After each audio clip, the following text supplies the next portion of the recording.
Hello बच्चों, कैसे हैं सभी। आई होप कि सब अच्छे होंगे। तो आज की इस वीडियो में हम देखेंगे कि किसी बिंदु आवेश के कारण विद्युत विभव कैसे ज्ञात करें। ये बिल्कुल एनालॉगी है, जैसा फर्स्ट क्लास में आपने देखा था किसी यूनिट चार्ज यूनिट मास यानी एकांक आवेश के कारण जो विद्युत विभव था, यानी गुरुत्वीय विभव जैसे देखा था हमने, वैसे ही बिल्कुल उसके एनालॉगी है। अगर आपने वो अच्छे से किया हुआ है तो ये अच्छे से तैयार हो जाएगा, ये अच्छे से प्रिपेयर हो जाएगा। देखिए ये टॉपिक है ना, बिंदु आवेश के कारण। स्टार्ट करते हैं, बिंदु आवेश के कारण विद्युत विभव। तो विभव को पहले क्या समझे, पहले विभव तो समझ में आए कि विभव क्या है, तभी तो हम बिंदु आवेश के कारण विद्युत विभव जाने। तो विभव क्या होता है, पहले इलेक्ट्रिक फील्ड को हम जानते हैं। देखिए इलेक्ट्रिक फील्ड हमने मान लिया ये इलेक्ट्रिक फील्ड है। अब इलेक्ट्रिक फील्ड में सारी चीजें अच्छे से आपको समझा दूंगा, इलेक्ट्रिक फील्ड कैसे क्या है। देखो ये इलेक्ट्रिक फील्ड ई है। अब हम क्या करते हैं, क्योंकि हम कर रहे हैं अभी स्टार्टिंग की, मतलब पहले मैं आपको विभव समझा रहा हूं, और विभव समझ में तब आता है जब हम विभवांतर समझते हैं। विभवांतर से ही विभव समझ में आता है, सिंगल विभव की हम डेफिनेशन देने में दिक्कत होती है। देखिए हमने मान लिया इनफाइनाइट से एकांक आवेश क्यू नॉट। एकांक आवेश का मतलब हो गया कि इसकी वैल्यू क्या होगी, 1 कूलम, ऐसा मान के चलेंगे। मैं बोल रहा हूं लिख क्यू नॉट रहा हूं, लेकिन इसकी वैल्यू को क्या मानेंगे, 1 कूलम। एकांक आवेश बोला जा रहा है ना, यूनिट चार्ज। तो इनफाइनाइट से एकांक आवेश को किसी विद्युत क्षेत्र के भीतर किसी भी बिंदु तक लाने में क्षेत्र के विरुद्ध जो कार्य किया गया है उसी कार्य को क्या कहते हैं, विद्युत विभव कहते हैं। देखो, और दूसरी बात कि इस आवेश को आप धीरे धीरे लेके आएंगे, तेजी से नहीं लाएंगे। तेजी से लाएंगे तो वो जो है कार्य है वो चेंज हो जाएगा गतिज ऊर्जा में, काइनेटिक एनर्जी में चेंज हो जाएगा। इसलिए जो कार्य है, ये जो क्यू नॉट चार्ज है या एकांक आवेश है, उसे धीरे धीरे स्लोली लेके आएंगे इलेक्ट्रिक फील्ड के अंदर। तो जिस किसी बिंदु तक यहां तक लाए, तो यहां बिंदु ए बोल देता हूं मैं, ये बिंदु ए है इलेक्ट्रिक फील्ड के भीतर। तो यहां से जब यहां लाएंगे तो इसको हम बोल सकते हैं, देखो जिस बिंदु पे, अब विभवांतर के हिसाब से विभव देखा जाता है, क्योंकि विभव जिस बिंदु पर ला रहे हैं, एकांक आवेश को जिस बिंदु पर ला रहे हैं उसका विभव माइनस जिस बिंदु से ला रहे हैं उसका विभव बराबर होगा W/Q नॉट के, क्योंकि उस कार्य की बात हो रही है ना। तो ये एकांक आवेश यानी इसकी वैल्यू 1 रख सकते हो, तो ज्यादा से ज्यादा आप ये कह सकते हो कि VA minus V not, V infinite. अच्छा, V इनफाइनाइट जो है, ये इनफाइनाइट का मतलब हुआ कि भाई इनफाइनाइट पे जो पोटेंशियल होता है उसको जीरो लिया जाता है, या तो पोटेंशियल हो या स्टैटिक एनर्जी यानी गति स्थितिज ऊर्जा जो होती है स्टैटिक एनर्जी, वो भी जीरो ली जाती है। इसलिए इसको जीरो कर देंगे और यहां से W ओवर क्या दिखा सकते हैं, क्यू नॉट की जगह में 1 रख दूं, 1 कूलम, क्योंकि मैंने कहा था ये एकांक आवेश है। कई बार इसको ऐसे ही नोट कर देते हैं क्यू नॉट के फॉर्म में ही, कोई दिक्कत नहीं होती, क्यू नॉट भी मान सकते हैं। तो यहां से देखो ये खत्म हो गया, 0 आ गया, तो VA = W आ गया। ये कार्य की बात हो गई ना, कार्य के बराबर। ठीक है, तो विभव का हमें पता चल गया विभव क्या है। यानी अगर थ्योरी में हम लिखेंगे तो हम बोलेंगे कि एकांक आवेश को अनंत से विद्युत क्षेत्र के भीतर किसी भी बिंदु तक लाने में क्षेत्र के विरुद्ध किया गया कार्य, क्योंकि ये जो क्यू नॉट आवेश है इसे धनात्मक रूप मानेंगे, यानी पॉजिटिव चार्ज मानेंगे, और यहां भी पॉजिटिव चार्ज। अच्छा, एक्चुअली में ये जो इलेक्ट्रिक फील्ड है वो कहां से जनरेट हो रहा है, एक्चुअली में जो इसको लेके आते हैं ये ऐसा नहीं होता, जैसे हमने बोल दिया है तो इलेक्ट्रिक फील्ड कि इधर पता क्या होता है, इसको जो लाया जाता है वो कोई चार्ज रखा होता है, स्ट्रॉन्ग चार्ज, उससे स्ट्रॉन्ग चार्ज होता है क्यू, ऐसे मान के चलते हैं। अब पॉजिटिव इसको मान के चल रहे हैं, पॉजिटिव मान रहे हैं और उसको वो भी पॉजिटिव है, तो क्या काम करेगा, इससे भैया इलेक्ट्रिक फील्ड निकलेंगे कि नहीं निकलेंगे, ऐसा हम मान के चलते। इधर से इलेक्ट्रिक फील्ड निकलेगी, इधर की साइड को निकलेगी, तो चारों तरफ को इस टाइप से चारों तरफ को निकलती पॉजिटिव से। तो अब इधर से इसके अपोजिट डायरेक्शन में हम इधर से लेकर आ रहे हैं ना, तो जब इधर से लेकर आएंगे तो इस फील्ड के अपोजिट डायरेक्शन में बात करना पड़ेगा। मतलब ये क्या है, पॉजिटिव है और वो भी पॉजिटिव है। जब इसके पास में लाया जाएगा, पास में किसी भी यहां तक लाके ऐसे रख नहीं सकते हम, रखेंगे तो ये क्या करेगा, उसको रिपल कर देगा, वापस से स्थिति, मतलब जो स्थिति बनाई थी उसे वापस से गति प्रदान कर देगा। ठीक है, तो इलेक्ट्रिक फील्ड जो मिल रहा दिखाई दे रहा था ना अभी जो बनाया मैंने, वो इसी ऐसे चार्ज की वजह से होता है। तो समझ में आ गया होगा कि विभव क्या है। विभव है एकांक आवेश को अनंत से विद्युत क्षेत्र के भीतर किसी भी बिंदु तक लाने में क्षेत्र की विरुद्ध, क्योंकि क्षेत्र इधर है तो उसके विरुद्ध तो अपोजिट तो बात करना पड़ रहा है। किया गया कार्य को क्या कहते हैं? विद्युत विभव कहते हैं। समझ में आ गया? वैसे मैंने आपको बताया कि जिस बिंदु पर ला, ये जरूर ध्यान रहे, जिस बिंदु पर ला रहे हैं और जिस बिंदु से आ रहे हैं, यही तो पोटेंशियल डिफरेंस होता है, इसी से तो निकला विभव पोटेंशियल। तो W/Q0, Q0 की वैल्यू 1 कूलम मैंने रख दिया, एकांक आवेश माना था, तो ये WBA और एक कार्य हो गया इक्वल में। अब ये आगे यूज भी होगा, एक और यहाँ पर एक इलेक्ट्रिक फील्ड और इलेक्ट्रिक पोटेंशियल में, यानी विद्युत विभव और विद्युत क्षेत्र की तीव्रता में संबंध आएगा, तब जाके आगे और यूज होगा। हमें यहाँ प्रूफ करना है, हमें यहाँ से पता चला कि V = W/Q0 कह सकते हैं। कई बार इसका जो यूनिट होता है वो वोल्ट होता है ना, इसका जो यूनिट होगा वो वोल्ट होगा, ऐसा यूनिट, ठीक है। V = W/Q हम जानते ही हैं, यहाँ से मैं अगर Q0 की वैल्यू 1 न रखता तो Q, वो तो हमने एकांक माना है तो Q ऐसे रहेगा, तो यहाँ से एक यूनिट तो होगा वोल्ट पर वोल्ट, और दूसरा यूनिट हो जाएगा यहाँ से जूल पर कूलम। जूल पर कूलम भी इसका यूनिट होता है। हम देखेंगे बिंदु आवेश के कारण विद्युत विभव को, ये सिर्फ विद्युत विभव समझाया मैंने।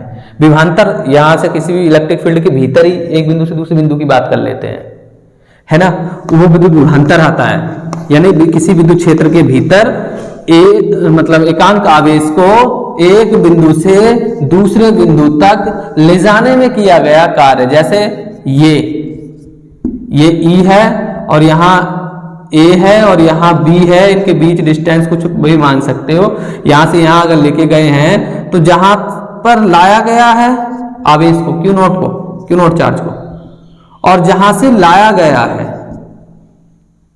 इक्वल में W/Q0 बिल्कुल सेम आएगा, कोई दिक्कत नहीं है। इसे हम ऐसे शो कर सकते हैं W/Q, बाकी यूनिट वगैरह सब सेम है, इसमें कोई दिक्कत नहीं है।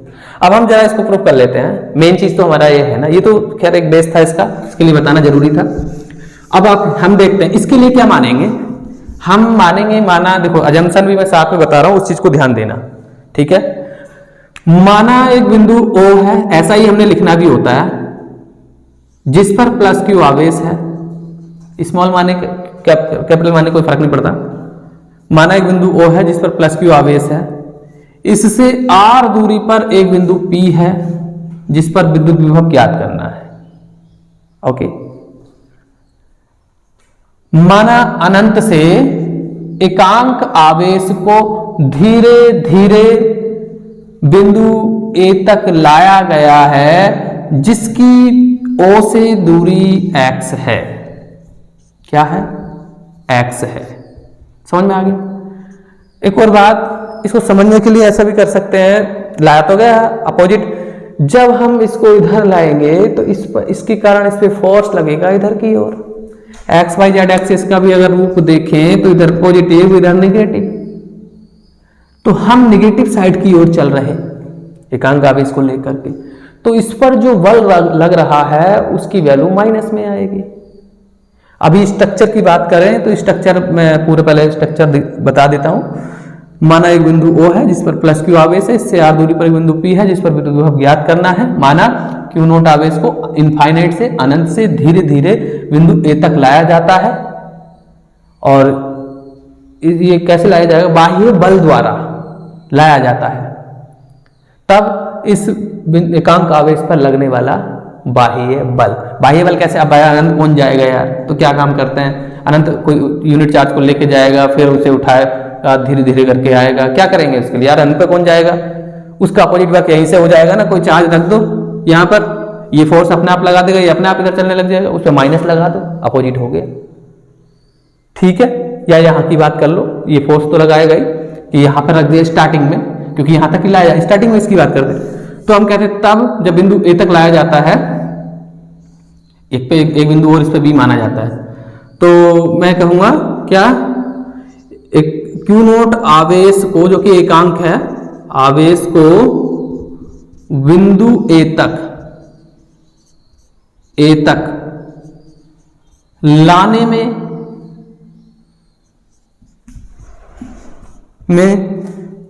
लगा बाह्य बल, एक्सटर्नल फोर्स, सही है।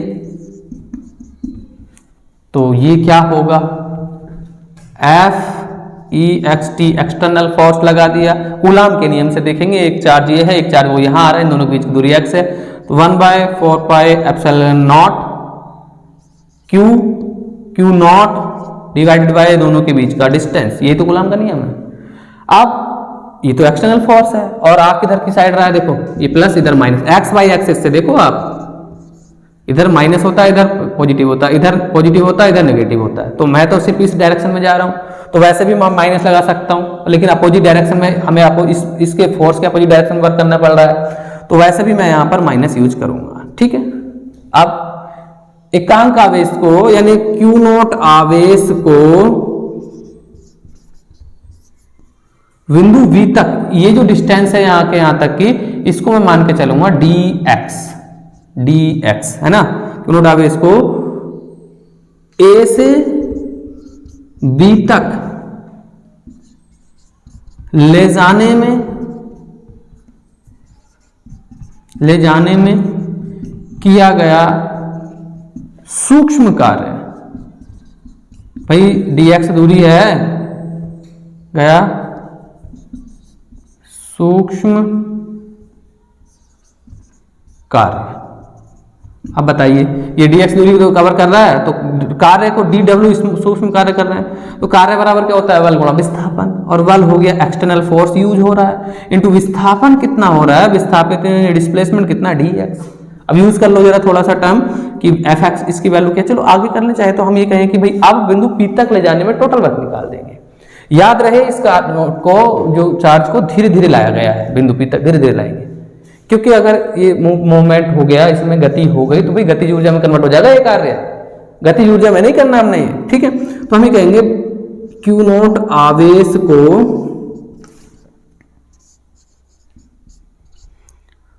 P तक लाने में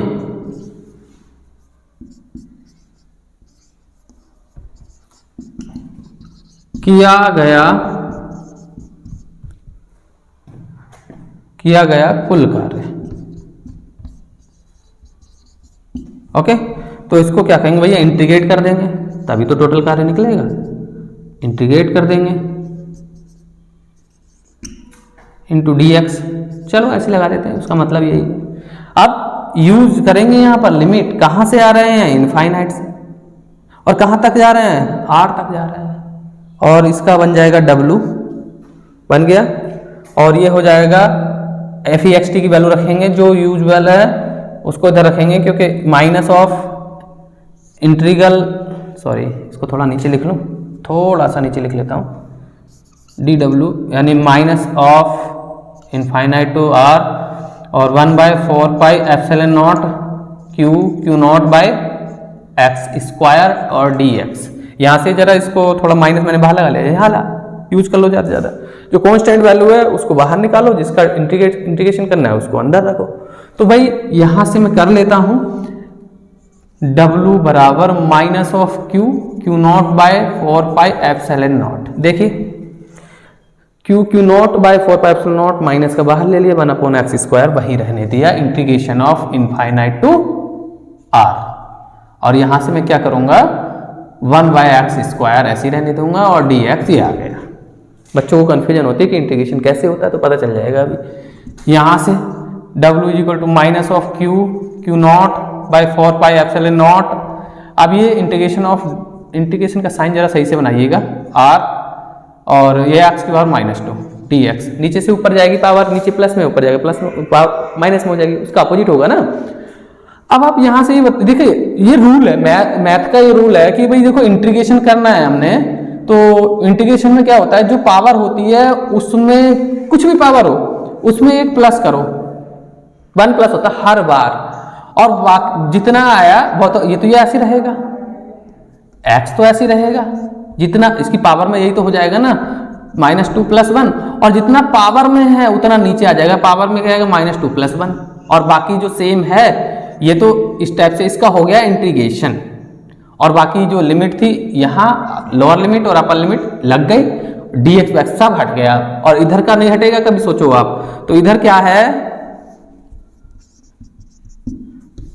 है भाई, इसको ऐसे नोट कर लोगे, w बराबर minus of Q naught divided by 4πε0, कोई दिक्कत नहीं है इसमें। अब आप क्या करेंगे कि minus of Q Q naught divided by 4 pi epsilon not. भाई देखो यहाँ से माइनस निकलेगा, यहाँ आके इसको खत्म कर देगा, प्लस कर देगा, ठीक है, इसलिए मैं नहीं यूज कर रहा हूँ इसको, यहाँ पर माइनस हटा ही रहा हूँ बिल्कुल ही। और यहाँ से आप एक चीज देखेंगे, यहाँ पर यहाँ क्या बचने वाला है, x की पावर -1 इनफाइनाइट। और आप जानते हैं कि भैया इसको फिर से वापस से नीचे ले जाएंगे 1/x, क्योंकि नीचे जाके पॉजिटिव हो जाएगी, ये हो गया, ठीक है। अब आप यहां से देखेंगे कि भाई एक बार अपर लिमिट रखेंगे, जो रूल है मैथ का, Q Q not upon 4 pi epsilon not, और यहां रखेंगे 1/r माइनस 1/इनफाइनाइट। पहले अपर लिमिट एक बार जिसके रिस्पेक्ट में हुआ था समाकलन इंटीग्रेशन, और उसके बाद में एक बार इनफाइनाइट रख दिया। ये 1/इनफाइनाइट 0 हो गया, वो खत्म हो गया, उससे कोई मतलब नहीं। यहाँ W इज इक्वल टू क्या आया, Q Q naught divided bye 4 pi epsilon not, ठीक है। वैसे क्यू नॉट को एकांक बन रख के भी वो इसको W जो है V के इक्वल हो जाता, नहीं तो कोई बात नहीं, आप ऐसे भी जान सकते हैं कि भाई V इक्वल क्या होता है, V इक्वल होता है W/Q0, इसकी डेफिनेशन के हिसाब से। तो V इक्वल क्या आएगा, V इक्वल आ जाएगा, यहां से वैल्यू रखेंगे Q, देखो इनटू में, सॉरी यहाँ पर भूल गया मैं एक चीज, यहाँ से 1/r यहाँ आने वाला है ना, यहाँ कोई जाएगा भागेगा थोड़ी कहीं, यहाँ से 1/r क्यू नॉट, यहाँ क्यू नॉट को यहाँ लगा देते हैं 1, और यहाँ क्यू नॉट यहाँ लग जाएगा, हो गया। अब यहाँ से इतना होता है, तो यहाँ हम क्या करेंगे, वैल्यू रख देंगे भाई, किसकी रखेंगे, V इक्वल W की वैल्यू है 1/4 pi epsilon not Q not. यार दिखाई नहीं दे रहा होगा, यहाँ से सही नहीं दे रहा होगा तो मैं क्या करूँ, चलो यहाँ देख लेते हैं, यहाँ देख लेते हैं। देखो V इक्वल W की वैल्यू है 1/4 pi epsilon not Q naught divided bye R, और अपॉन में क्या है, क्यू नॉट। ऊपर W की वैल्यू आ गई और नीचे क्यू नॉट है, ये क्यू नॉट से क्यू नॉट मर गया, बचा क्या, V इक्वल ये नीचे आ जाएगा 1/4 पाई एप्सिलॉन नॉट और Q/R। ये प्रूफ हो गया, यही फॉर्मूला होता है एकांक आवेश के कारण। अभी एक डेफिनेशन से देखा था तो V इक्वल W/Q0 देखा था। वैसे पहली बात तो W/Q0 क्या है, वो एक कूलाम है, V इक्वल W ही बोला जाता है वहां पर। तो बात तो वही है, Q0 की वैल्यू 1 रखी जाएगी, तो मैं जैसे ये देखा था Q0 की वैल्यू 1 रख के W को V नहीं कह सकता था, तो वही तो आया, देखो वहां पर, समझ में आ गया। तो ये था चैप्टर 2 का फर्स्ट टॉपिक पहला। अब इसके बाद हम पोटेंशियल एनर्जी देखेंगे, स्थितिज ऊर्जा दूसरा टॉपिक है, उसको अच्छे समझेंगे। अच्छा ये जो है एक एनालॉजी है, आप फर्स्ट ईयर क्लास का जाइएगा, फर्स्ट ईयर क्लास में एक टॉपिक है गुरुत्वीय विभव, है ना, ग्रेविटेशनल पोटेंशियल, बिल्कुल सेम इसी के जैसा है। उसमें अर्थ एक यूनिट चार्ज है, उसमें यूनिट मास को माना जाता है, एकांक मास, एकांक द्रव्यमान को माना जाता है, और अर्थ से रिलेटेड है, और उसको हम निकालते हैं बिल्कुल, वो भी ऐसे निकलता है। यहाँ W/Q होता है तो वहाँ W/मास होता है, ठीक है। तो थैंक्स फॉर वॉचिंग, आज की वीडियो को देखने के लिए।